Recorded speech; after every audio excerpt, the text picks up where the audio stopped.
Hello everyone. Hi, my name is Dr. Naina and I am a NEET botany educator. Okay, काफ़ी सारे बच्चे पढ़ रहे हैं मुझसे, अच्छा लग रहा है बेटा, आप लोग कमेंट भी कर रहे हो, अच्छे अच्छे रिस्पॉन्स आ रहे हैं मेरे पास, thank you so much for this. तो बेटा हम क्या पढ़ रहे हैं? Molecular basis of inheritance. Okay, तो आज हम क्या पढ़ेंगे बेटा? आज हम बहुत इंटरेस्टिंग टॉपिक है ना. नाम है डीएनए फिंगरप्रिंटिंग. नाम तो सुना होगा, है ना बेटा. ठीक है, तो डीएनए फिंगरप्रिंटिंग हमें आज पढ़ना है. छोटा सा वीडियो होगा ये बेटा, और मैं चाहती हूँ कि आप ज़रूर एक पूरा कंप्लीट वीडियो देखिए. छोटा सा वीडियो है, आपको पूरा डीएनए फिंगरप्रिंटिंग समझ में आ जाएगा. ठीक है, डीएनए फिंगरप्रिंटिंग की बहुत सारे एप्लीकेशंस है, राइट. अलग अलग जगह हम इसको यूज़ करते हैं, है ना. तो हम कैसे करते हैं डीएनए फिंगरप्रिंटिंग? ठीक है, तो आपको ये कंप्लीट समझ में आ जाएगा इस वीडियो में. शॉर्ट वीडियो है, इसलिए I request you all to please complete this video. Okay, watch till end. Okay बेटा, ठीक है. तो हमारी molecular basis of inheritance class 12th का टॉपिक है बेटा, जो कौन से चैप्टर में आता है? मॉलिक्यूलर बेसिस ऑफ इनहेरिटेंस में आता है. ठीक है, डीएनए फिंगरप्रिंटिंग. ठीक है, डीएनए फिंगरप्रिंटिंग को हम बेटा, डीएनए फिंगरप्रिंटिंग को हम और नाम से भी जानते हैं. ठीक है, they are also called as what? DNA typing, पहला. दूसरा क्या होता है, हम क्या बोल रहे हैं? DNA typing. ठीक है, और दूसरा क्या होता है बेटा? DNA profiling. तो DNA fingerprinting also called as DNA typing and DNA profiling. DNA typing and DNA profiling. ठीक है, तीनों एक ही नाम है. ठीक है, किसने दिया था बेटा? अगर हम फादर ऑफ डीएनए फिंगरप्रिंटिंग की बात करें तो ये किसने दिया था? एलेक जेफरी ने दिया था. किसने दिया था बेटा? एलेक जेफरी ने. आपको याद रखना है, father of DNA fingerprinting is Alec Jeffrey. ठीक है, कहाँ से थे ये थे यूके, लंदन से. ठीक है, अगर आप इंडिया में बात करो तो father of Indian DNA fingerprinting भी है ना. कौन है वो? कश्यप एंड लालजी सिंह. कहाँ से बेटा? ये इंडिया से. ठीक है, कौन है ये father of Indian DNA fingerprinting? ठीक है, कहाँ से थे ये? इंडिया में. इंडिया में थे बेटा, कहाँ से? हैदराबाद से. हैदराबाद में एक लेबोरेटरी है जो है सीएसआईआर लेबोरेटरी, है ना, council of scientific industrial research. ठीक है, सीएसआईआर लेबोरेटरीज क्या होते हैं बेटा? सीएसआईआर लेबोरेटरीज वो लेबोरेटरीज होते हैं. सीएसआई बहुत बड़ा प्लेटफॉर्म है. ठीक है, वहाँ पर क्या होता है बेटा? रिसर्च होता है. ठीक है, I am also CSIR candidate. ठीक है, मैंने भी CSIR exam, CSIR NET JRF निकाला है ना. मेरा स्कॉलरशिप है खुद का, एक स्कॉलर स्टूडेंट हूँ सीएसआईआर की. एंड तो बेटा सीएसआईआर की डिफरेंट डिफरेंट लैबोरेटरीज हैं all over India. They are more than 13 laboratories, है ना. तो एक हैदराबाद में भी है जिसका नाम है सीसीएमबी. तो ये जो कश्यप और लालजी सिंह थे वो सीसीएमबी हैदराबाद से बिलोंग कर रहे थे. वो वहाँ पर ही कुछ रिसर्च कर रहे थे. करेक्ट है बेटा. तो वहाँ पर ही उन्होंने डीएनए फिंगरप्रिंटिंग को क्या किया? ये father of Indian DNA fingerprinting है, जो कहाँ से बिलोंग करते हैं? सीसीएमबी हैदराबाद से. बस इतना आपको जानना है. कश्यप एंड लालजी सिंह कौन है? Father of Indian DNA fingerprinting. कहाँ से है ये? हैदराबाद से, सीसीएमबी लेबोरेटरी से. ठीक है, ओके. अब हमने ये समझ लिया कि डीएनए फिंगरप्रिंटिंग को हम क्या बोलते हैं बेटा? DNA fingerprinting also called is DNA profiling, also called is DNA typing. Okay, DNA fingerprinting होता क्या है मैम, है ना? अगर आप लेमन लैंग्वेज में समझोगे तो डीएनए फिंगरप्रिंटिंग क्या है? डीएनए फिंगरप्रिंटिंग मतलब ये होता है बेटा, डीएनए की पहचान करनी है ना. डीएनए की पहचान करनी है. डीएनए की पहचान करना मतलब क्या हुआ? देखो, ऐसा समझो कि बहुत पॉपुलेशन है बेटा. ठीक है, एक ह्यूमन की पॉपुलेशन है. तो किसी भी एक ह्यूमन का डीएनए ना दूसरे ह्यूमन के डीएनए से मैच नहीं करता. बिल्कुल मैच नहीं करता. बिल्कुल मैच नहीं करता, ऐसा कह सकते हैं. अभी देखते हैं. ठीक है, तो आप ये समझ लो बेटा, किसी एक ह्यूमन का डीएनए दूसरे ह्यूमन से कंप्लीट मैच नहीं करेगा. ठीक है, अगर ब्रदर सिस्टर है तो करेगा मैम? नहीं करेगा. फादर सन है तो करेगा? नहीं, कंप्लीट मैच बिल्कुल नहीं करेगा, है ना. तो अगर ह्यूमन पॉपुलेशन है तो किसी भी एक ह्यूमन का किसी दूसरे ह्यूमन से डीएनए मैच नहीं करेगा. तो डीएनए की पहचान कर, जैसे आपके पास कोई डीएनए सैंपल है, ठीक है, आप पहचान करोगे यार किसका है ये डीएनए सैंपल, है ना. तो उसकी पहचान करना is called as what? DNA fingerprinting करना. अभी क्लियर है? हाँ मैम, ये तो हमें क्लियर हो गया, सही बात है. तो टू फाइंड आउट डिफरेंसेस, ठीक है, to find out differences in DNAs of two individual. Differences बेटा देखो, आप डिफरेंसेस भी फाइंड आउट करते हो और सिमिलैरिटीज भी फाइंड आउट करते हो. आप क्या करते हो? कंपेयर करते हो दो डीएनए का, है ना. एक ये ह्यूमन ए है, एक ये ह्यूमन बी है. आप इन दोनों के डीएनए को कंपेयर करोगे तो कुछ सिमिलैरिटीज भी मिलेंगी, कुछ डिफरेंसेस भी मिलेंगे, है ना. कुछ सिमिलैरिटीज भी मिलेंगे, कुछ डिफरेंसेस भी मिलेंगे. तो उन दोनों को कंपेयर करना is called as what? DNA fingerprinting करना. ठीक है, तो फाइंड आउट डिफरेंसेस भी के साथ साथ हम सिमिलैरिटीज भी करते हैं. यहाँ पर क्या करते हैं बेटा? सिमिलैरिटीज भी करते हैं. ठीक है, of in DNA of 2 human is called as what? DNA fingerprinting. ठीक है, तो हम इसको क्या बोल रहे हैं बेटा? डीएनए फिंगरप्रिंटिंग बोल रहे हैं। ठीक है, तो ये हो गया। हर एक, आप ध्यान रखना, हर एक ह्यूमन का डीएनए दूसरे ह्यूमन से अलग होगा। इतनी बात समझ में आ गई? हाँ मैम आ गई। डीएनए की पहचान कर रहे हैं हम, डीएनए को कंपेयर कर रहे हैं, एक ह्यूमन के दूसरे ह्यूमन से कंपेयर कर रहे हैं, उसको बोल रहे हैं हम डीएनए फिंगरप्रिंटिंग। ये बात समझ में आ गई? हाँ मैम इतना समझ में आ गया। हमने फिर से एक बार रिवाइज करा देती हूँ मैम, आप बार बार रिवाइज कराती हूँ बेटा, आपको याद हो जाएगा जल्दी, है ना। तो DNA fingerprinting also called as what? DNA typing and DNA profiling. ठीक है मैम, ये समझ में आया। किसने दिया था बेटा? दिया था ये एलेक्स जेफरी ने। ठीक है, फादर ऑफ डीएनए फिंगरप्रिंटिंग अगर आएगा तो एलेक्स जेफरी, इंडियन वाला आएगा तो कश्यप एंड लालजी सिंह। ठीक है, इतना ही आपको याद रखना था। ठीक है, डीएनए फिंगरप्रिंटिंग होता क्या है? क्योंकि पॉपुलेशन में किसी भी 2 ह्यूमन का डीएनए सेम नहीं हो सकता, तो किसी भी 2 ह्यूमन का डीएनए आप क्या कर रहे हो बेटा? कंपेयर कर रहे हो। उसमें आप कुछ डिफरेंसेस भी फाइंड आउट करोगे और कुछ सिमिलैरिटीज भी फाइंड आउट करोगे, तो उन दोनों को कंपेयर करना is called as DNA fingerprinting करना। ठीक है मैम, ये समझ में आ गया आपको। आगे चलते हैं बेटा। देखो, इसके बाद एक और टॉपिक रह गया है बेटा, जो है क्या? ह्यूमन जीनोम प्रोजेक्ट, है ना। उसके बाद आपका एक कंप्लीट चैप्टर खत्म हो जाएगा और मैं उम्मीद करती हूँ आप लोग सब क्वेश्चंस लगाओगे। ठीक है, अगर आप चाहते हो तो मैं आपको क्वेश्चन बैंक प्रोवाइड कर दूंगी। प्लीज़ आप मुझे कमेंट सेक्शन में बताइएगा कि आपको क्वेश्चन बैंक चाहिए या नहीं चाहिए। अगर आपको क्वेश्चन बैंक चाहिए तो मैं आपको एंटायर बॉटनी का क्वेश्चन बैंक दे दूंगी, आप प्लीज़ उस क्वेश्चन बैंक को लगाइएगा। एंटायर चैप्टर के आपके क्वेश्चंस अच्छे से हो जाएंगे। ठीक है, उसके बाहर कोई क्वेश्चन नहीं आएगा, क्योंकि काफ़ी अच्छे लेवल के क्वेश्चंस दिए हुए हैं उसमें। ठीक है बेटा, ठीक है बेटा। देखो अब क्या हो रहा है ना बेटा, अब आप ध्यान से समझना ये जो मैं आपको समझा रही हूँ। ठीक है, इसके बाद मैम ने क्या बोला? सिर्फ एक टॉपिक रह गया, ह्यूमन जीनोम प्रोजेक्ट। ठीक है, ह्यूमन जीनोम प्रोजेक्ट क्या था? ह्यूमन जीनोम प्रोजेक्ट में ये था बेटा, उन्होंने एंटायर ह्यूमन के जीनोम को क्या किया था? सीक्वेंसिंग किया था। उससे उन्हें ये पता चल गया था कि कितना डीएनए की क्या सीक्वेंस होती है ना। डीएनए की सीक्वेंस मतलब डीएनए में एक न्यूक्लियोटाइड होता है एडेनिन, एडेनिन के बाद क्या आएगा? ग्वानिन, ग्वानिन के बाद क्या आएगा? थाइमिन। तो इस तरीके से क्या सीक्वेंस होता है, तो एंटायर डीएनए को सीक्वेंस किया किसमें? ह्यूमन जीनोम प्रोजेक्ट में। तो ह्यूमन जीनोम प्रोजेक्ट क्या कहता है? ठीक है, हम ह्यूमन जीनोम प्रोजेक्ट क्यों पढ़ रहे हैं मैम? हम उसकी फाइंडिंग पढ़ रहे हैं। ठीक है, ह्यूमन जीनोम प्रोजेक्ट ने बोला था बेटा कि 99% क्या होता है बेटा? 99% डीएनए क्या होता है बेटा? सेम होता है किसी भी 2 ह्यूमन का। ऐसा क्यों? दोनों मैमल्स है बेटा, दोनों ह्यूमंस हैं, है ना। तो 99% डीएनए तो क्या हो गया बेटा? सेम हो गया। और डीएनए होता कितना है? अगर आप एक जीनोम की बात करो तो मैम जीनोम क्या होता है? जीनोम क्या होता है बेटा? ध्यान से समझना, व्हाट इज जीनोम? जब आप हैप्लॉइड सेट ऑफ क्रोमोसोम की बात करो। ठीक है, कितने क्रोमोसोम होते हैं हमारे पास मैम? 46 क्रोमोसोम्स होते हैं। 46? यस मैम, है ना। हम बोलते हैं क्या? 23 पेयर्स होते हैं। 23 पेयर्स बोलते हैं ना बेटा, 23 पेयर्स। तो 23 मल्टीप्लाई 2 कर दोगे तो कितना आ जाएगा बेटा? 46 क्रोमोसोम्स होते हैं।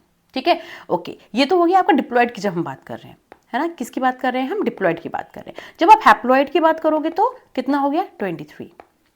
ठीक है, तो हैप्लॉइड सेट ऑफ क्रोमोसोम में कितना आपका जीन है? 3 × 10⁹ बेस पेयर्स। इतना बात समझ में आ रही है? हाँ, ये इतना हैप्लॉइड सेट ऑफ क्रोमोसोम में। ठीक है, क्या बेटा? हैप्लॉइड सेट ऑफ क्रोमोसोम में कितना आपके पास जीन है बेटा? 3 × 10⁹ बेस पेयर्स है। ठीक है, डिप्लॉइड में कितना होगा? डिप्लॉइड में कितना हो जाएगा बेटा? डिप्लॉइड क्या होगा आपका? 2n, तो इसको मल्टीप्लाई 2 कर दो। क्या हो जाएगा बेटा आपका? 6 × 10⁹ एक्चुअली ये 3 और 6 नहीं होता, ये होता है बेटा कितना? 3.3 और ये होता है 6.6। हम इसको एक अप्रॉक्स अमाउंट मान रहे हैं, 3 और 6। ठीक है बेटा, डिप्लॉइड में कितना होगा? 6.6 × 10⁹ बेस पेयर्स, और हैप्लॉइड में कितना होगा? 3.3 × 10⁹ बेस पेयर्स। ये क्लियर है? हाँ मैम, हो गया। ठीक है, तो आप याद रखना ह्यूमन जीनोम प्रोजेक्ट, क्योंकि इसके बाद हम ह्यूमन जीनोम प्रोजेक्ट पढ़ेंगे, लेकिन फिर भी मैं आपको अभी बता रही हूँ। ह्यूमन जीनोम प्रोजेक्ट में उन्होंने क्या किया? हैप्लॉइड सेट ऑफ क्रोमोसोम कितना होगा? 23 बेस पेयर, 23 क्रोमोसोम्स। ठीक है, उसके ऊपर कितना डीएनए होगा? 3 × 10⁹ बेस पेयर। उसको क्या किया उन्होंने? सीक्वेंस किया। ठीक है, क्योंकि जो डिप्लॉयड होगा बेटा तो कॉम्प्लीमेंट्री होगा, है ना, क्योंकि क्रोमोसोम्स क्या होते हैं बेटा? पेयर्स में होते हैं। करेक्ट है? हाँ मैम, ठीक है। तो इसलिए उन्होंने हैप्लॉइड सेट ऑफ क्रोमोसोम को क्या किया बेटा? सीक्वेंसिंग किया। ठीक है, जब उन्होंने सीक्वेंसिंग किया तो उनको ये पता चला कि 99% डीएनए तो क्या है बेटा? सेम है। क्या है बेटा? 99% डीएनए क्या है बेटा? सेम है। देखो, entire DNA in the haploid set of chromosome of an organism is called as genome. ये हो गया। हाँ मैम, ह्यूमन जीनोम में डीएनए कितने में पैक्ड होता है? 23 क्रोमोसोम में। कितना होता है? 3 × 10⁹ बेस पेयर। तो एचजीपी क्या कहता है कि 99% डीएनए तो सेम होगा 2 ह्यूमंस में, डिफरेंस कितना होगा? ओनली 0.1%। ये बात समझ में आ गई? हाँ मैम ठीक है, तो हमको क्लियर हो गया। ठीक है, अब देखो, अब मैम इसका क्या लिंक है? हम पढ़ रहे हैं डीएनए फिंगरप्रिंटिंग, आप बता रही हो ह्यूमन जीनोम प्रोजेक्ट, बहुत गलत बात है मैम। ठीक है, कोई बात नहीं। देखो बेटा, ये समझो कि क्या हुआ ना, जब इन्होंने ह्यूमन जीनोम प्रोजेक्ट ने बोला कि सिर्फ 0.1% डीएनए क्या है डिफरेंट है और 99% क्या है सेम है। ठीक है, अब आप ये सोचो, आपको डीएनए फिंगरप्रिंटिंग करनी है। ठीक है, डीएनए फिंगरप्रिंटिंग तो बेटा ह्यूमन जीनोम प्रोजेक्ट तो हमने एक ही बार किया था, है ना, मेगा प्रोजेक्ट था, है ना, एक ही बार हमने किया, हमको पता चल गया। लेकिन डीएनए फिंगरप्रिंटिंग तो बहुत एप्लीकेशंस है ना। आप हमेशा क्या करते हो, कभी भी क्राइम सीन होता है, किसी भी क्राइम सीन में आप डीएनए फिंगरप्रिंटिंग करने लगते हो, है ना। कभी भी कोई सू करता है फादर सन को, तो आप डीएनए फिंगरप्रिंटिंग करने लगते हो। तो बहुत सारी एप्लीकेशंस है डीएनए फिंगरप्रिंटिंग की। तो ह्यूमन जीनोम प्रोजेक्ट जो हुआ था बेटा, ह्यूमन जीनोम प्रोजेक्ट में भी आपने क्या किया था, एंटायर डीएनए को सीक्वेंस किया, पूरा डीएनए की सीक्वेंसिंग निकाल लिया। ठीक है, वो एक मेगा प्रोजेक्ट था, बहुत कॉस्टली प्रोजेक्ट था, है ना, बहुत कॉस्टली था, बहुत कॉस्ट इफेक्टिव था। ठीक है, और बहुत ज़्यादा लेंथी प्रोजेक्ट था। ठीक है, तो वो चीज़ हम बार बार नहीं कर सकते। ठीक है, उन्होंने क्या किया था बेटा, सीक्वेंसिंग किया था, है ना। तो सीक्वेंसिंग हम बार नहीं कर सकते। तो डीएनए फिंगरप्रिंटिंग में हम क्या करें, कैसे डीएनए को पता करें? डीएनए पता करना है ना बेटा, दो ह्यूमंस के डीएनए को कंपेयर करना है। दो ह्यूमंस के डीएनए को क्या करना है, कंपेयर करना है। बना लेते दो ह्यूमंस बेटा, देखो कुछ ऐसा बना लें। ये ह्यूमन है मैम, लग तो ह्यूमन ही रहा है।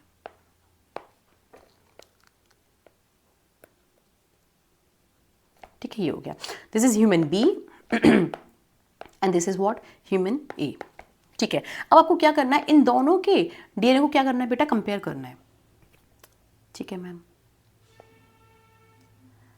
आपको क्या करना है, इन दोनों के डीएनए को कंपेयर करना है। ठीक है, आपको पता है कि इसके पास डीएनए कितना है बेटा, 3 इंटू, अगर हम बात करें हैप्लॉइड बेस पेयर्स की, है ना, तो हैप्लॉइड सेट ऑफ क्रोमोसोम की, इसके पास भी 3 इंटू 10 टू द पावर 9 है, इसके पास भी 3 into 10 to the power 9, and 3 into 10 to the power 9 base pair बहुत बड़ा डीएनए है। करेक्ट है। तो लेकिन हमें पता है कि इन दोनों के बीच में क्या है बेटा, 99.9% सिमिलैरिटी है। ठीक है, 99.9% सिमिलैरिटी है, और से डिफरेंस कितना है, 0.1% डिफरेंस है।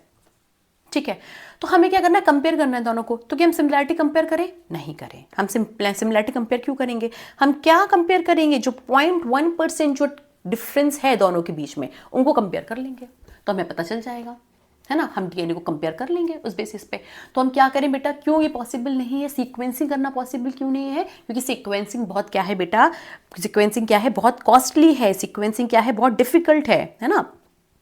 तो हम क्या करेंगे, 3 into 10 to the power 9 base pair क्या हुआ, entire set of haploid chromosome हुआ। ठीक है, तो अब आप ऐसा करो कि आप क्या करें, हमने 3 इंटू 10 टू द पावर 9 तो ही निकाल लिया। ठीक है, अब आप क्या करो, इसका 0.1% निकाल लो। 0.1% of what, 0.1% of 3 into 10 to the power 9 base pair. बात समझ में आ रही है, नहीं आ रही मैम, कुछ समझ नहीं आ रहा। देखो बेटा, हम क्या कर रहे हैं ना, 1 सेकेंड बेटा, देखो हमने अभी क्या किया बेटा, हमने ये देखा था कि देखो 99% डीएनए तो दो ह्यूमंस का सेम है, आपको सिर्फ डिफरेंस चाहिए, तो आप डिफरेंस क्या करो, 0.1% से निकाल लो। ठीक है, ठीक है, तो 0.1% of 3 into 10 to the power 9 base पर ही तो निकालोगे आप। तो 0.1%, 0.1% of 3 into 10 to the power 9 base पर क्या हो जाएगा, 9 बेस पर क्या हो जाएगा। ठीक है, देख लें, 3 into 10 to the power 9 base पर निकालना है ना आपको, तो आप क्या करो, 0.1% आपको करना है, 0.1, है ना। तो आप क्या करोगे, 0.1 divide by 100 multiply 3 into 10 to the power 9 base pair, point यहाँ आ जाएगा, 0 यहाँ आ जाएगा, तो 3 डिवाइड बाई 1000 कर दोगे अगर, है ना, तो ये क्या हो जाएगा, 9 से 6 हो जाएगा।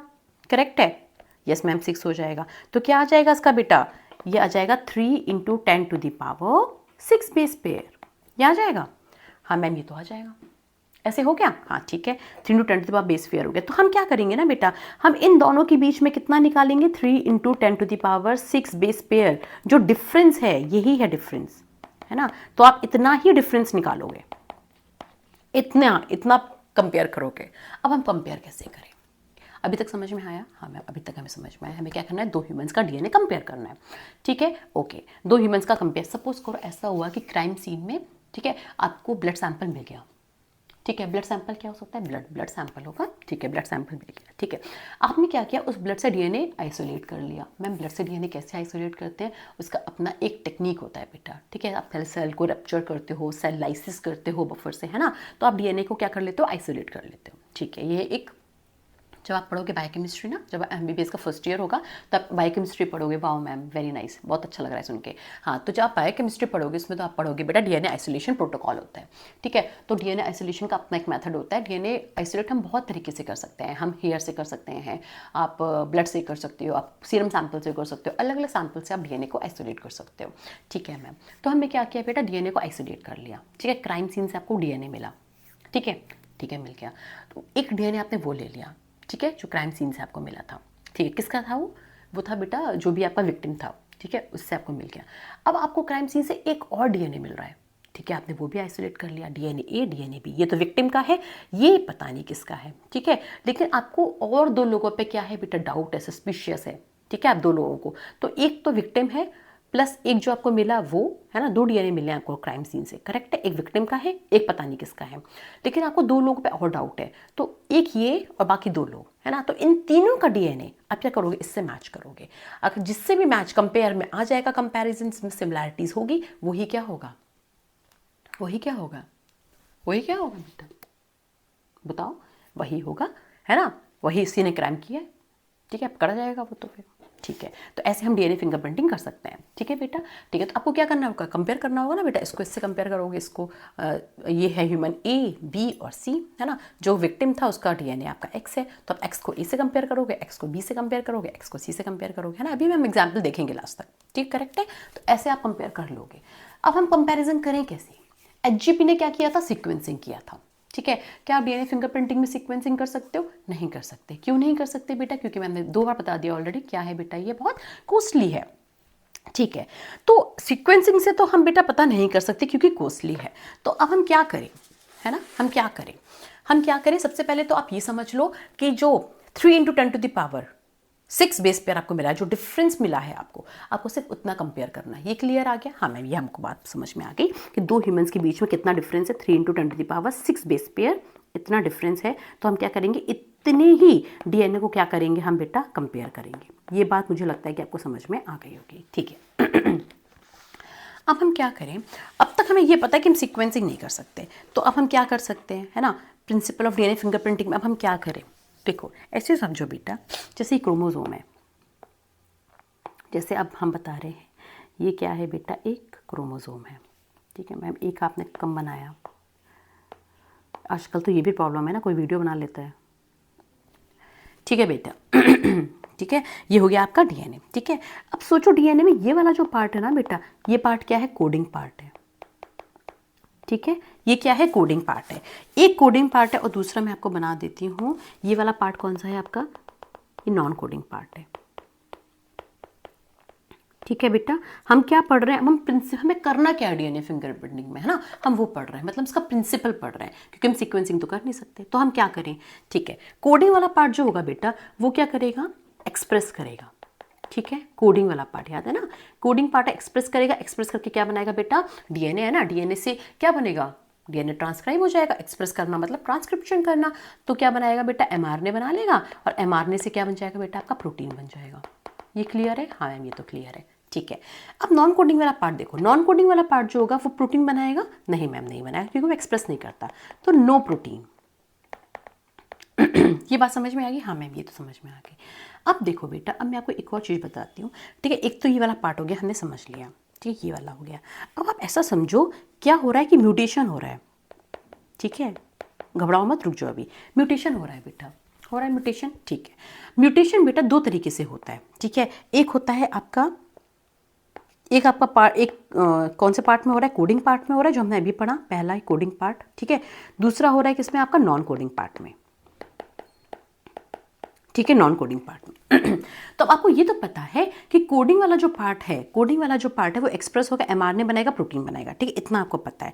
तो क्या म्यूटेशन का इफेक्ट कोडिंग पार्ट पे दिखेगा, फिर से ध्यान सुनो, देखो बेटा, म्यूटेशन मतलब क्या होता है, सडन चेंज, तुरंत चेंज हो जाना डीएनए में, ठीक है। अब डीएनए में दो पार्ट होते हैं, एक कोडिंग पार्ट होता है और एक नॉन कोडिंग पार्ट होता है, ठीक है। अगर म्यूटेशन कोडिंग पार्ट में होगा, है ना, कोडिंग पार्ट में म्यूटेशन हुआ तो यहाँ पर क्या हो रहा है बेटा, जीन बन रही है और जीन से क्या बन रहा है बेटा, mRNA, और जीन से क्या बन रही है बेटा, प्रोटीन। ठीक है, तो अगर यहाँ म्यूटेशन हो जाएगा तो क्या प्रोटीन बनेगी, नहीं बनेगी बेटा, है ना। इसका तो बहुत अच्छा एग्जाम्पल है, हमने पढ़ा था क्या, सिकल सेल एनीमिया, है ना। उसमें क्या होता है, सेल का शेप चेंज हो गया और क्या, वो कुछ टाइम बाद पर्सन डाइज, है ना। तो अगर कोडिंग पार्ट में म्यूटेशन होगा या तो सेल मर जाएगी या फिर पर्सन मर जाएगा, है ना। तो क्या वो म्यूटेशन को एक्सेप्ट कर रहा है, एक्सेप्ट नहीं कर रहा है ना। क्या वो म्यूटेशन आगे कैरी फॉरवर्ड हो रहा है नेक्स्ट जनरेशन में, नहीं हो रहा है ना। तो यहाँ पे तो म्यूटेशन नहीं होगा बेटा, है ना। यहाँ पे म्यूटेशन क्या होगा बेटा, हम इसको ऐसे लिख देते हैं, यहाँ पर तो म्यूटेशन क्या होगा बेटा, एक्सेप्ट नहीं होगा, नॉट एक्सेप्टेड। ठीक है, mutation impact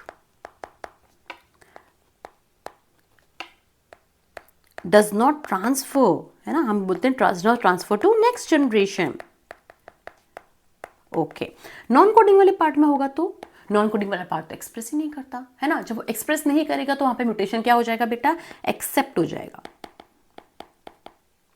mutation is accepted, है ना, no not rejection, no rejection.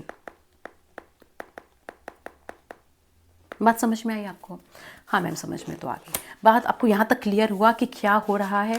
ठीक है, डीएनए के बेटा दो पार्ट्स हैं, एक कोडिंग पार्ट है और एक नॉन कोडिंग पार्ट है। ठीक है बेटा, ओके चलो,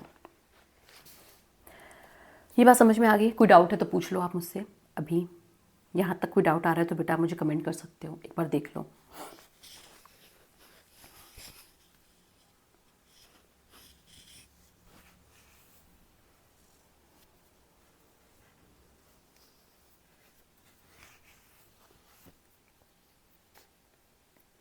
हो गया बेटा, देखो क्या किया हमने अब तक, हमने क्या किया, हमें दो डीएनए, ह्यूमंस के डीएनए को कंपेयर करना है, ये बात समझो।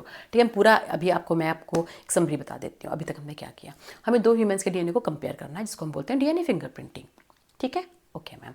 अब हम क्या करें बेटा, हमें ये पता है कि दो ह्यूमंस का डीएनए बहुत बड़ा है। ठीक है, आप उतने बड़े डीएनए को कंपेयर नहीं कर सकते हो, है ना, बहुत डिफिकल्ट है इतने पर। तो हमें इतना पता है कि इन दोनों ह्यूमंस का 99% डीएनए, 99.9% डीएनए तो सेम है ना। सिर्फ डिफरेंस कहाँ मिलेगा हमें, 0.1% में मिलेगा। 0.1% ऑफ व्हाट, है ना, एंटायर जीनोम। एंटायर जीनोम कितना है, 3 × 10⁻⁹ बेस पेयर। ठीक है, एंटायर जीनोम कितना है, 3 × 10⁻⁹ बेस पेयर। 3 × 10⁻⁹ बेस पेयर का 0.1% कितना होगा, 3 × 10⁻⁶ बेस पेयर। आप निकाल कर देख सकते हैं। ठीक है, इतना होगा 3 × 10⁻⁶ बेस पेयर। ठीक है, तो हम इन दोनों ह्यूमंस के 3 × 10⁻⁶ बेस पेयर डीएनए को कंपेयर करना है। अब हम कैसे करें, ह्यूमन जीनोम प्रोजेक्ट तो सीक्वेंसिंग कर लेता है। ठीक है, उसने एक बार सीक्वेंसिंग कर लिया, पर हम डीएनए फिंगरप्रिंटिंग में सीक्वेंसिंग नहीं कर सकते। ठीक है, बात समझ में आई। हम सीक्वेंसिंग नहीं कर सकते तो हम क्या करें, है ना, हम क्या करें, देखो बेटा हम ये करेंगे कि हमें ये पता है जो 0.1% डीएनए है जहाँ पे डिफरेंसेस मिलेंगे, है ना। डिफरेंसेस क्यों मिलते हैं बेटा, डिफरेंसेस किस वजह से मिलते हैं, डिफरेंसेस म्यूटेशन की वजह से मिलते हैं बेटा, है ना, म्यूटेशन की वजह से मिलते हैं। तो म्यूटेशन की वजह से डिफरेंसेस किस रीजन में मिलेंगे, जो 3 × 10⁻⁶ बेस पेयर वाला रीजन है, वो भी इतना नहीं है बेटा, वो भी बहुत बड़ा रीजन है। ठीक है, मैं आपको बता रही हूँ ऐसे, this is entire genome, this is the 99.9%, है ना, but this is 0.1%, but this is 0.1%, this is still a very long part of DNA. 3 × 10⁻⁶ base pair बहुत बड़ा होता है ना। तो 3 × 10⁻⁶ बेस पेयर में भी सोचो, वो जो, अब मैं इसको मान लेती हूँ पूरा 3 × 10⁻⁶ बेस पेयर है, करेक्ट है। आपको इतने डीएनए को क्या करना है बेटा, कंपेयर करना है दो ह्यूमंस के बीच में। ठीक है, ओके मैम। तो इस पार्ट में भी तो बेटा दोनों पार्ट होंगे, कोडिंग पार्ट भी होगा, नॉन कोडिंग पार्ट भी होगा, है ना। तो कोडिंग पार्ट वाला जो है वो म्यूटेशन लेगा, नहीं लेगा, क्योंकि वो अगर म्यूटेशन लेगा तो या तो सेल मर जाएगी या फिर पर्सन मर जाएगा। फॉर एग्जाम्पल्स का बहुत अच्छा है, सिकल सेल एनीमिया, इसके अलावा भी और बहुत सारे एग्जाम्पल्स हैं। ठीक है, आपके सिलेबस में इतना ही है। तो क्या कोडिंग पार्ट लेगा, नहीं लेगा। तो हम किस पार्ट में वेरिएशन देखें, हम देखेंगे बेटा नॉन कोडिंग पार्ट में। ये बात समझ में आ गई। नॉन कोडिंग पार्ट जो होगा बेटा वो ईजिली वेरिएशन ले लेगा, है ना, इसमें ईजिली डिफरेंसेस दिख जाएंगे। तो हम क्या करना चाहते हैं, हम छोटे से छोटा पार्ट कंपेयर करना चाहते हैं। ठीक है, क्योंकि कंपैरिजन करना डिफिकल्ट है ना, इसलिए हम ये तरीके निकाल रहे हैं कि कौन सा सबसे ज्यादा पार्ट होगा जहां हमें डिफरेंसेस मिलेंगे, हम उसको कंपेयर कर लें। हम क्यों करें जहां पे पूरा सिमिलैरिटी है, वहां पर उस रीजन में हम क्यों करें, हम क्यों टाइम वेस्ट करें, हम क्यों मनी वेस्ट करें, है ना। It's a cost effective processes. Correct है बेटा? ओके मैम, इतना हमें समझ में आ गया। ठीक है, तो जहां पर डिफरेंसेस मिलने के चांसेस ज्यादा होंगे, जहां पर डिफरेंसेस मिलने के चांसेस ज्यादा होंगे, है ना, वो कौन सा पार्ट होगा बेटा? वो नॉन कोडिंग डीएनए होगा। ये बात समझ में आई? ओके, कितना है? 3 × 10⁶ base pair, 3 × 10⁶ base pair, 3 × 10⁶ base pair में भी आपको कौन सा रीजन चाहिए? नॉन कोडिंग पार्ट चाहिए, है ना। कौन सा पार्ट चाहिए बेटा? नॉन कोडिंग पार्ट चाहिए, क्योंकि नॉन कोडिंग पार्ट बेटा एक्सप्रेस नहीं करेगा, प्रोटीन नहीं बनाएगा। तो उस पार्ट से आप क्या करोगे बेटा? उस पार्ट से आप क्या करोगे बेटा? डीएनए का डिफरेंस पता कर लोगे। ये बात समझ में आ गई? हाँ मैम, इतना समझ में आ गया हमको। ठीक है, चलो अब बेटा एक चीज़ और समझो, जैसे म्यूटेशन जो होता है ना बेटा, म्यूटेशन 2 उसमें हो रहा है। ठीक, कैसे हो रहा है? देखो, म्यूटेशन वाला अगर हम देखें तो एक और आप चीज़ समझना, म्यूटेशन 2 सेल्स में होता है। एक होता है बेटा सोमैटिक सेल्स में, ठीक है, एक होता है क्या? जर्म सेल्स में। ठीक है, तो जो सोमैटिक सेल्स होती हैं बॉडी की, वो तो बॉडी के साथ ही मर जाती हैं, है ना। तो क्या म्यूटेशन जो होगा वो अलग नेक्स्ट जनरेशन में ट्रांसफर होगा? नहीं होगा। जर्म सेल्स, है ना, याद रखना बेटा, जर्म सेल्स। तो जर्म सेल्स में जो म्यूटेशन होगा, अगर वो सेक्सुअल रिप्रोडक्शन को इंटरफियर नहीं कर रहा है, तो एक कंडीशन याद रखना, आपके एनसीईआरटी में लाइन गिवन है। ठीक है, वो जर्म सेल्स जो सेक्सुअल रिप्रोडक्शन को इंटरफियर नहीं कर रहा है ना, उन जर्म सेल्स में जो म्यूटेशन होगा, they will pass on to the next generation. अब यहां तक आके बात खत्म होती है। ठीक है, क्या खत्म होती है बेटा? देखो समझो फिर से, 2 ह्यूमंस है, ठीक है, उनमें कोडिंग और नॉन कोडिंग दोनों पार्ट है। करेक्ट है, कोडिंग और नॉन कोडिंग दोनों पार्ट है। ठीक है, कोडिंग पार्ट प्रोटीन फॉर्म करेगा और नॉन कोडिंग पार्ट क्या करेगा बेटा? प्रोटीन फॉर्म नहीं करेगा। करेक्ट है, ये बात समझ में आ गई हमको। ओके, कौन सा पार्ट है ये? 3 × 10⁶ बेस पेयर वाला। ठीक है, क्योंकि यही वाला पार्ट है जिसमें 0.1% डिफरेंसेस मिल रहे हैं। ठीक है मैम, इतना हमको समझ में आ गया। ठीक है, प्रोटीन वाला जो होगा बेटा, जो कोडिंग वाला पार्ट है, वो प्रोटीन फॉर्म करेगा। जो प्रोटीन फॉर्म करेगा तो फिर वो क्या करेगा बेटा? म्यूटेशन को एक्सेप्ट करेगा? नहीं करेगा मैम, म्यूटेशन को वो रिजेक्ट कर देगा। ओके, जो नॉन कोडिंग वाला पार्ट है बेटा, वो प्रोटीन एक्सप्रेस नहीं बनाएगा। ठीक है, वो कुछ भी जीन एक्सप्रेशन नहीं कर रहा है, प्रोटीन नहीं बना रहा है। प्रोटीन नहीं बना रहा है, इसका मतलब क्या हुआ? कि म्यूटेशन को एक्सेप्ट कर रहा है। ठीक है बेटा, ओके, म्यूटेशन एक्सेप्ट कर रहा है, इसका मतलब म्यूटेशन क्या करेगा? वो नेक्स्ट जनरेशन में पास करेगा, अगर वो जर्म सेल है तो। ठीक है बेटा, ये भी ध्यान रखना, अगर वो क्या है? जर्म सेल है वो। ठीक है, ठीक है, अगर वो जर्म सेल है तो वो म्यूटेशन को क्या कर रहा है बेटा? नेक्स्ट जनरेशन में पास कर रहा है। अगर नेक्स्ट जनरेशन में पास करेगा, इसका मतलब क्या होगा? वो डीएनए को डिफरेंसेस देखने को मिल जाएगा बेटा, है ना। It will lead to differences in DNA fingerprinting in 2 individuals. ठीक है, तो अब हमें क्या देखना है बेटा? हाँ, हमें देखना है थोड़ा सा, क्योंकि हमें वो पार्ट चाहिए, नॉन कोडिंग पार्ट चाहिए। नॉन कोडिंग में हमें वो वाला पार्ट चाहिए बेटा जहाँ पर क्या हो रहा है? म्यूटेशन एक्सेप्ट हो रहा है। ठीक है, तो अब आप किस पे ज़्यादा ध्यान दोगे? म्यूटेशन वाले पार्ट पे ध्यान दोगे, है ना। तो म्यूटेशन मतलब क्या होता है? एक सडन प्रोसेस, कोई एक प्रोसेस है। म्यूटेशन इज अ प्रोसेस, ध्यान रखना, प्रोसेस ऑफ सडन चेंज। ठीक है, लेकिन जो चेंज हुआ, ठीक है, म्यूटेशन क्या है? एक प्रोसेस, एक कंप्लीट प्रोसेस है सडन चेंज की। ठीक है मैम, ये तो हमें समझ में आ गया, एक प्रोसेस है म्यूटेशन। ठीक है, लेकिन जो चेंज हुआ उसको बोलते हैं हम क्या? पॉलीमॉर्फिज्म। मतलब रिजल्ट क्या है म्यूटेशन का? कहीं ना कहीं तो चेंज हुआ होगा, है ना। जो चेंज हुआ है उसको हम बोलते हैं क्या बेटा? पॉलीमॉर्फिज्म। ठीक है, तो ऐसे बच्चे पूछते हैं हम डीएनए फिंगरप्रिंटिंग में पॉलीमॉर्फिज्म क्यों पढ़ रहे हैं?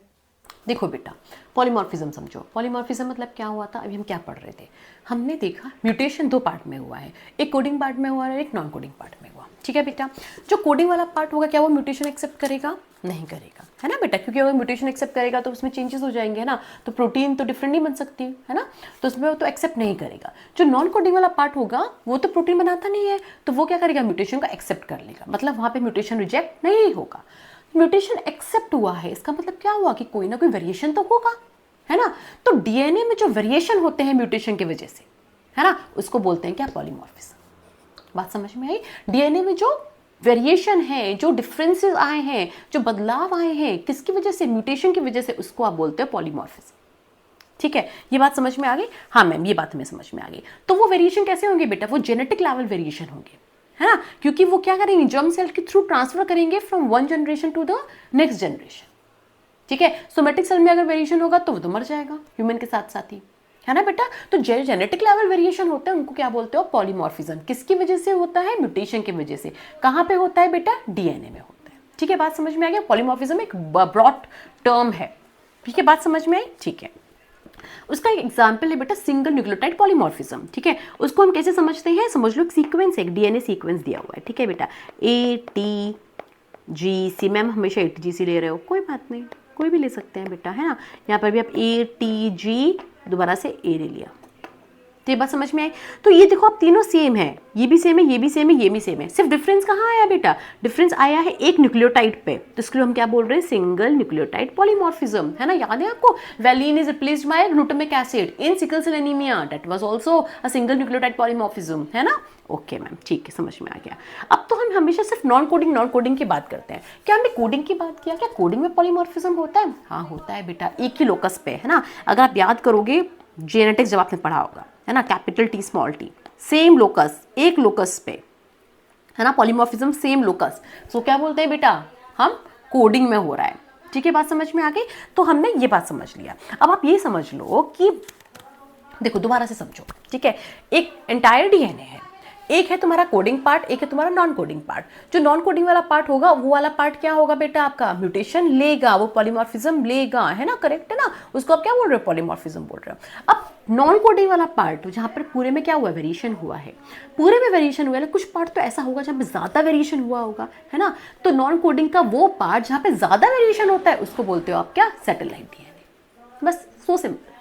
आई डोंट नो बच्चे क्यों इतने कंफ्यूज होते हैं, है ना, बहुत इजी है बेटा। देखो एंटायर डीएनए है, एंटायर डीएनए कौन सा बेटा, 3 × 10⁻⁶, जो 0.1% डीएनए है, करेक्ट है, जो 0.1% डीएनए है उसमें भी बेटा कोडिंग और नॉन कोडिंग पार्ट होगा, करेक्ट है। हम किसकी बात कर रहे हैं, नॉन कोडिंग पार्ट की। क्यों बात करें, क्योंकि वहाँ पे म्यूटेशन होगा, है ना, वहाँ पे वेरिएशंस होंगे, ओके ठीक है, वो वेरिएशन एक्सेप्ट कर लेगा। तो वो नॉन कोडिंग का पार्ट जहां पर वेरिएशन एक्सेप्ट हो रहा है, लेकिन वो भी नॉन कोडिंग में भी वो वाला पार्ट जहां पर ज्यादा वेरिएशन देखने को मिल रहा है उसको बोलते हैं आप सैटेलाइट डीएनए। तो हम ये कह सकते हैं बेटा कि दो ह्यूमंस है अगर, ठीक है, ये दो ह्यूमंस है, ये कैसा ह्यूमन बनाया मैम आपने, अब ठीक है, ये दो ह्यूमंस है बेटा, एक ह्यूमन है ए, एक ह्यूमन है बेटा ए, एक ह्यूमन है आपका बी, ठीक है। इन दोनों में आपको किस में डिफरेंस देखना था, इन दोनों में आपको कौन से पार्ट में देखना था बेटा, 3 × 10⁻⁶ बेस पेयर में देखना था, ठीक है। तो इसमें आपने ये कौन सा पार्ट है बेटा, ये पार्ट है आपका 0.1%, 0.1% ऑफ टोटल, करेक्ट है, ठीक है। इसमें भी आपने कौन सा पार्ट देखा बेटा, इसमें भी हमने देखा नॉन कोडिंग वाला पार्ट, ठीक है, ओके मैम। नॉन कोडिंग वाले पार्ट में भी कौन सा पार्ट, वो पार्ट जहां ज्यादा वेरिएशन हुआ उसको क्या बोलते हैं बेटा, सैटेलाइट डीएनए, है ना। तो आप ये कह सकते हो इन दोनों ह्यूमंस के आप क्या कंपेयर कर रहे हो, सैटेलाइट डीएनए कंपेयर कर रहे हो, कह सकते हैं, हाँ मैम कह सकते हैं, यस बेटा, बहुत ध्यान से समझने वाली बात है ना। सोचो बहुत स्पेसिफिकली आप जा रहे हो, करेक्ट है, बहुत स्पेसिफिक जा रहे हो, आपको क्या कंपेयर करना था, सैटेलाइट डीएनए कंपेयर करना था, ठीक है मैम, ये बात समझ में आ गई। चलो अब इसके अलावा आता है बेटा एक रिपीटेटिव डीएनए, छोटा सा टॉपिक है। रिपीटेटिव डीएनए किसका पार्ट है, सैटेलाइट डीएनए का पार्ट है। आपको पता है सैटेलाइट डीएनए क्या होता है, नॉन कोडिंग होता है, ये बात समझ में आई, हाँ मैम समझ में, ये तो मैं पता था, ठीक है। ये हमने ले लिया बेटा कौन सा, अगेन मैं आपको बता रही हूँ 3 × 10⁻⁶, मतलब कौन सा 0.1% ले लिया आपने डीएनए।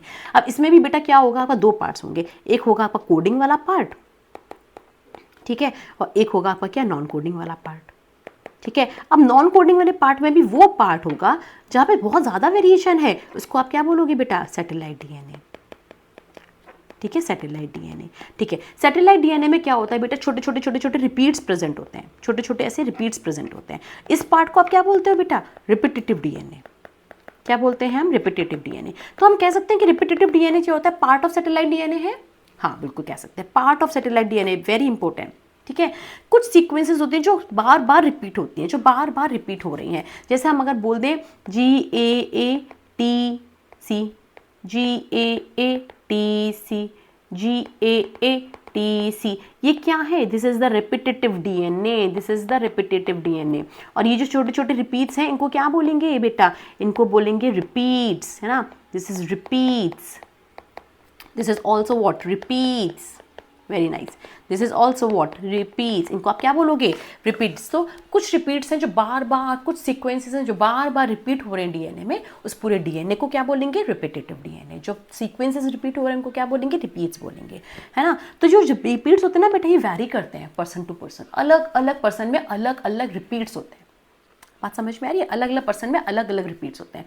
सोचो आप इन रिपीट्स को ही तो कंपेयर करोगे, है ना, क्योंकि अलग अलग पर्सन में अलग अलग है ना, कि डिफरेंसेस ही तो है, मेरे में अलग रिपीट्स हो गए, जो पर्सन अलग है उसमें अलग रिपीट्स हो गए, तो आपको कंपेयर क्या करना था, non coding part, satellite DNA, इन सैटेलाइट डीएनए में क्या अलग अलग है, रिपीट्स अलग अलग हैं। तो फाइनली आप इन अलग अलग रिपीट्स को ही तो कंपेयर करोगे। यस मैम, ये तो बात सही, बहुत बहुत अच्छी बात है मैम। हाँ ठीक है बेटा, ये हो गया आपका रिपीटेटिव डीएनए। नेक्स्ट हम आते हैं क्या, सैटेलाइट डीएनए हम ऑलरेडी पढ़ चुके हैं, फिर से एक बार देख लो। इट्स अ नॉन कोडिंग, है ना, हैव रिपीटेटिव डीएनए, बहुत ज़्यादा वेरिएशन होगा। हाँ, can be separated from bulk DNA by centrifugation. ठीक है, बल्क डीएनए मतलब पूरा टोटल डीएनए, टोटल जीनोम। ठीक है, इसको आपने बोला क्या, बल्क डीएनए। ठीक है, जो टोटल जीनोम होगा, जो बल्क डीएनए होगा, उसको आप कैसे सेपरेट करोगे। देखो, अगर आप एक ग्राफ बना लो ना, तो एक ग्राफ बनाओ तो आपको अलग अलग दिखेगा। आपको ऐसे छोटा दिखा, फिर एक ऐसे बड़ा दिखेगा। ठीक है, जो छोटा वाला पार्ट होगा बेटा, उसी को आप बोलोगे क्या, सैटेलाइट डीएनए, है ना। जो बड़ा वाला पार्ट होगा उसको आप क्या बोलोगे, जीनोमिक डीएनए। ये तो बेसिक सी बात है बेटा, है ना। ये क्या हुआ, अमाउंट ऑफ डीएनए, क्योंकि सैटेलाइट डीएनए तो बेटा बहुत छोटा होता है ना, 0.1% ऑफ होल टोटल में से भी सैटेलाइट डीएनए होगा और छोटा होगा, है ना। और जीनोमिक डीएनए इज द 99.9%। तो हैवी कौन सा होगा, जीनोमिक डीएनए वाला। छोटा कौन सा होगा, सैटेलाइट डीएनए वाला।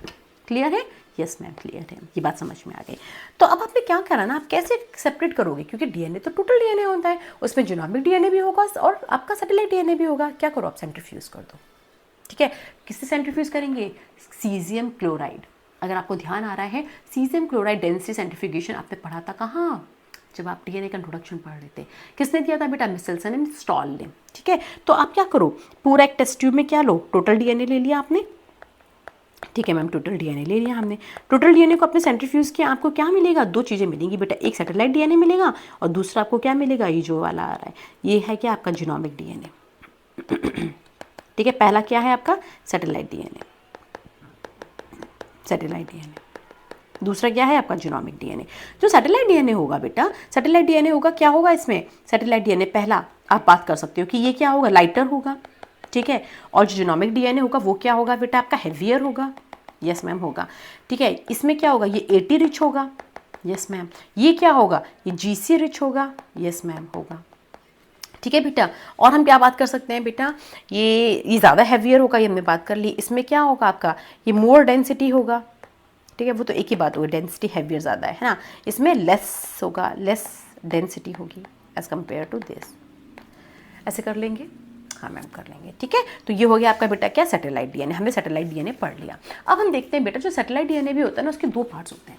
ठीक है, सैटेलाइट डीएनए है ना, वो पार्ट जहाँ पे बहुत ज़्यादा वेरिएशन होगा, उसके भी दो पार्ट्स हैं, एक माइक्रो सैटेलाइट है और एक मिनी सैटेलाइट है। ठीक है, माइक्रो और मिनी जो होगा थोड़ा बड़ा होगा माइक्रो से। ठीक है, तो जो माइक्रो सैटेलाइट होगा उसकी रिपीट साइज क्या है, रिपीट साइज मतलब क्या हुआ, कितने साइज का रिपीट है। जैसे ए टी जी सी की बात कर रहे थे ना हम, तो 2 to 9 है यहाँ पर, है ना। तो ऐसे A T G C repeat size क्या है, 2 to 9 न्यूक्लियोटाइड्स, है ना। नंबर ऑफ रिपीट्स कितने होंगे बेटा, वो तो अलग अलग होते हैं, परसेंट टू परसेंट, वो तो आप बता नहीं सकते।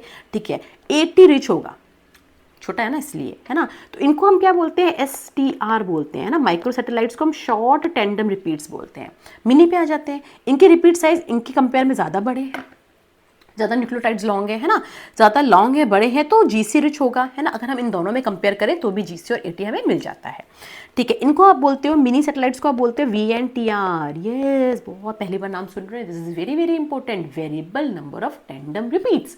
टेंडम बार बार आ रहा है ना, VNTR में भी आ रहा है और STR में भी आ रहा है ना। टेंडम मतलब क्या होता है, जब कोई चीज़ें ना ऐसी सीक्वेंस लाइन में लगे होते हैं ना, क्यू में ऐसे अरेंज होते हैं।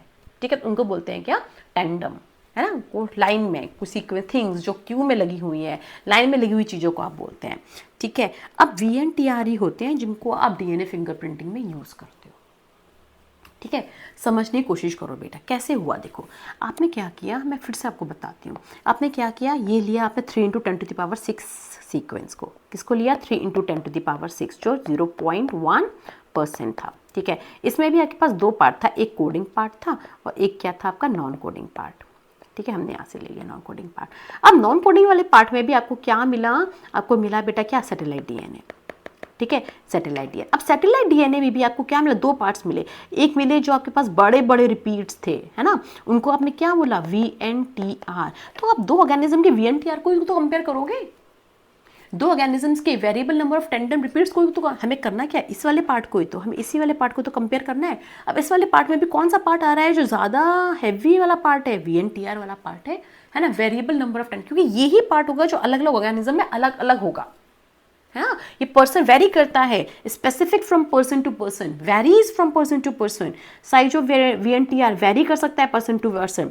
Satellite DNA on chromosome is identified using VNTR, ये भी हम मेथड में पढ़ लेंगे, ठीक है। Is the real basis of DNA fingerprinting, this is very important, mark it 5 star. Varies on chromosome, बात समझ में आ गई? हाँ मैम समझ में आ गई, ठीक है। चलो अब हम बात करते हैं बेटा क्या DNA फिंगरप्रिंटिंग के स्टेप्स क्या होते हैं, ठीक है। ध्यान से समझना, बस खत्म होने वाला topic. Steps in DNA fingerprinting क्या होता है? स्टेप्स इन DNA फिंगरप्रिंटिंग क्या होता है बेटा? सबसे पहले आपको क्या करना है, DNA को चाहिए, DNA आइसोलेट करना है, ठीक है। तो क्या करें सबसे पहले हम लेते हैं एक सेल, ठीक है, ले लिया हमने एक सेल, ठीक है। सेल से हम क्या करेंगे बेटा, हम सेल से आइसोलेट कर लेंगे DNA को, ठीक है। तो हमने क्या कर लिया, DNA आइसोलेशन कर लिया, DNA आइसोलेशन कर लिया।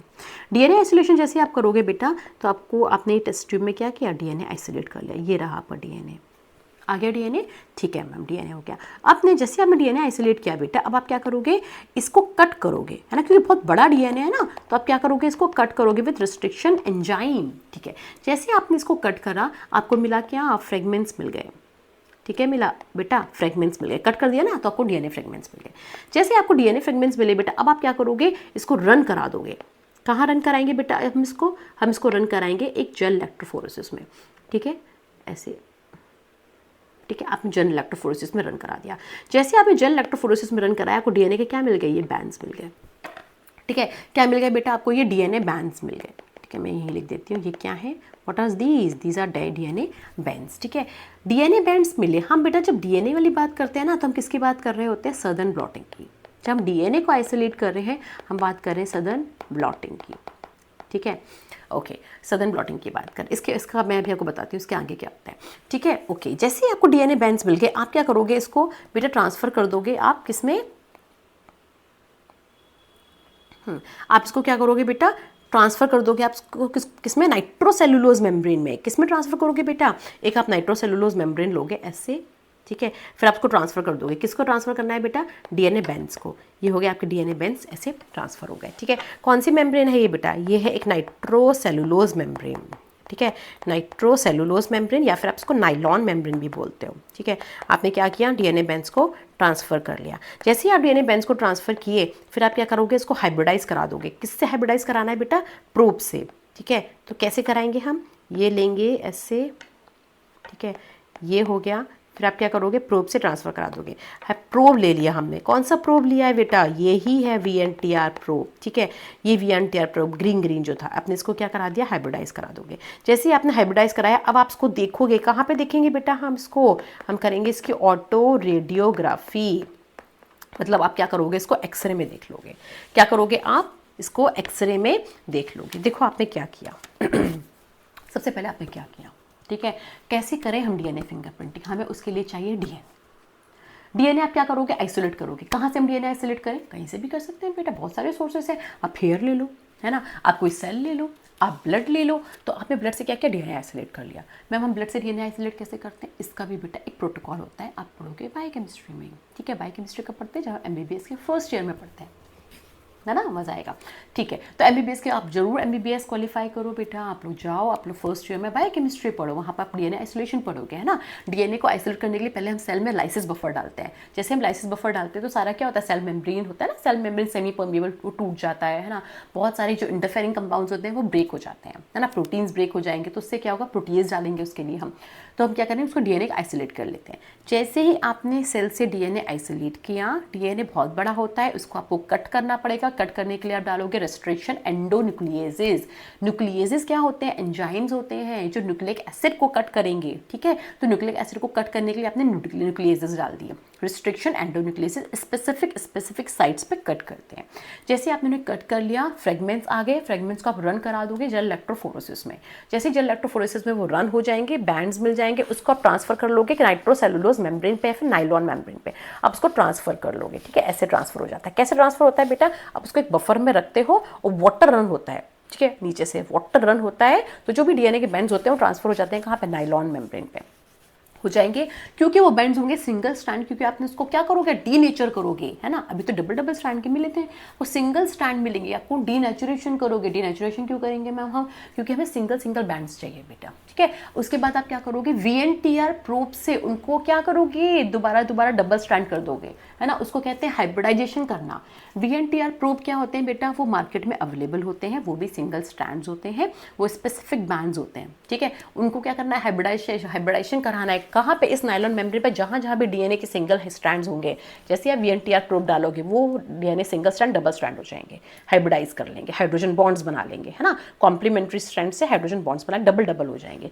तो वो जो VNTR प्रोब होंगे ना बेटा, वो रेडियो एक्टिव होंगे, तभी तो आप देख पाओगे। अदरवाइज हमें क्यों किया इतना प्रोसेस, वो तो पहले भी डबल स्टैंडर्ड थे, आपने उनको डीनेचर करके सिंगल स्ट्रैंड किया। अब आप उन सिंगल स्ट्रैंड को किससे कॉम्प्लीमेंट्री, किससे बनाओगे, डबल स्ट्रैंड कैसे करोगे, VNTR प्रोब यूज करके, वो रेडियो एक्टिव होंगे। अब उन रेडियो एक्टिव को आप रेडियो ऑटोग्राफी में देख लोगे, है ना। जहां जहां भी आपको रेडियो एक्टिव प्रोब दिखेंगे, आपको पता चल जाएगा, अच्छा यहाँ इस साइट पे, क्रोमोजोम पे, इस DNA पे क्या है बेटा, वो स्ट्रैंड्स अवेलेबल है, आपको पता चल गया। अच्छा, DNA फ्रेगमेंट्स यहाँ अवेलेबल है। अब उसी सीक्वेंस को आप कंपेयर कर लो, अदर सेम वैसे इसी प्रोसेस से आपने सबके फ्रेगमेंट्स निकाल लिए। अब आप देखोगे ये वाला जो फ्रेगमेंट है, ये जो सीक्वेंस आया, वो किससे मैच कर रहा है, जिससे भी मैच कर रहा होगा वही होगा क्या, कल्प्रेट। ये हो गया स्टेप्स इन DNA फिंगरप्रिंटिंग, ठीक है। तो चलो हम आगे चलते हैं। हमने क्या देखा बेटा, स्टेप्स इन DNA फिंगरप्रिंटिंग देख लिया। जब भी हम DNA को आइसोलेट करके सीक्वेंस करते हैं, उसको बोलते हैं क्या बेटा, सदर्न ब्लॉटिंग। क्या बोलते हैं बेटा, southern blotting. Yes, this is very very very important, southern blotting बोलते हैं, ठीक है। अगर आप RNA को करते हो बेटा, तो हम RNA के लिए क्या बोलते हैं, नॉर्दर्न ब्लॉटिंग। क्या बोलते हैं, northern blotting. Yes, very important, ठीक है। और अगर आप प्रोटीन को करते हो तो हम क्या बोलते हैं बेटा, उसके लिए हम बोलते हैं वेस्टर्न ब्लॉटिंग, ठीक है। ये ध्यान रखना, DNA सदर्न, RNA नदर्न, और प्रोटीन वेस्टर्न ब्लॉटिंग। हो गया, ठीक है, हो गया। चलो आगे चलें बेटा, ठीक है। ये है स्टेप्स जो अभी हमने पढ़े, आप इसको देख लीजिएगा एक बार, अगर आपको कन्फ्यूजन होगा तो मुझे बताइएगा। DNA फिंगरप्रिंटिंग के एप्लीकेशंस में देख लेते हैं। एप्लीकेशन में हम सबसे पहले देखते हैं बेटा ये वाला एग्जाम्पल, ठीक है। देखिए जरा इस एग्जाम्पल में क्या था। इस एग्जाम्पल में आपको ये बता रहे हैं कि सपोज करो सीयू किया है, ठीक है, फादर ने। तो अब 3 किस, मदर तो एक ही है, चाइल्ड भी एक ही है। फादर की पॉसिबिलिटीज, ठीक है, 1, 2 और 3 फादर्स हैं, ठीक है। देखते हैं, आपने चाइल्ड का DNA देखा, आपने चाइल्ड के DNA में आपको कुछ क्रोमोसोम्स दिखे, ठीक है। आपने उनका पहले तो मैच करा लिया मदर से, ये तो मदर वाला हो गया, ठीक है, ये रहा मदर वाला, ठीक है बेटा, और एक ये रहा मदर वाला, ठीक है। अब इसके पास कौन सा सीक्वेंस बचा बेटा, अब आप देखो इसके पास एक ये वाला, ठीक है, और एक ये 2, ठीक है, एक दिस ये और एक ये। आप देखो ये वाला सीक्वेंस जो पैटर्न आ रहा है चाइल्ड में, ब्लू वाला जो चाइल्ड में पैटर्न आ रहा है, वो कौन से फादर से मैच कर रहा है, वही उसका फादर होगा, है ना। ऐसे हम देख लेंगे। तो देखिए जरा किससे मैच कर रहा है। देखो आप देखो ये वाला जो ब्लू वाला है वो किस किस में प्रेजेंट है, एक तो 1 में प्रेजेंट है, एक 2 में प्रेजेंट, थर्ड में प्रेजेंट है, नहीं है। ये दोनों का देखो तो किस में प्रेजेंट, थर्ड में प्रेजेंट है, नहीं है। तो थर्ड तो एकदम कैंसिल हो गया, थर्ड तो नहीं होगा। अब आप सेकंड पर आ जाओ, ठीक है। ये वाला प्रेजेंट था सेकंड में, हाँ है मैम। ये दोनों प्रेजेंट है बेटा सेकंड में, मैम एक प्रेजेंट है एक नहीं है। चलो और आगे चलते हैं। ये वाला प्रेजेंट है बेटा थर्ड में, सेकंड में नहीं है। ये वाला प्रेजेंट है बेटा सेकंड में, नहीं है, तो सेकंड भी कैंसिल हो गया। अब फर्स्ट में आ जाओ। देखो बेटा फर्स्ट, मेरे ख्याल से फर्स्ट वाला जो है वो काफ़ी मैच कर रहा है ना। देखते हैं ज़रा, फर्स्ट वाला काफ़ी मैच कर रहा है, देखो ज़रा फर्स्ट। एक तो ये भी है केस, है ना, ये दोनों भी मैच कर रहे हैं, करेक्ट है बेटा। ये मैच नहीं कर रहा, तो ये तो किसी में भी मैच नहीं कर रहा। ये वाला मैच कर रहा है फर्स्ट से, यस मैम मैच कर रहा है। तो फर्स्ट जो होगा बेटा, person 1 is likely to be the father of a child. Yes, ऐसे आप मैच करोगे। जो चाइल्ड वाला है ना, जो भी है आपका, उसको किससे मैच कर रहा है, वही होगा उसका फादर। चलो, forensic tool to solve paternity अभी आपने किया। रेप केस भी हम कर सकते हैं, मर्डर भी कर सकते हैं। For the diagnosis of genetic diseases, है ना, अगर जेनेटिक डिसीज है तो भी हम इसको कर सकते हैं बेटा। ये जो प्रेगनेंसी वाला पीरियड होता है ना, उसमें भी हम करते हैं।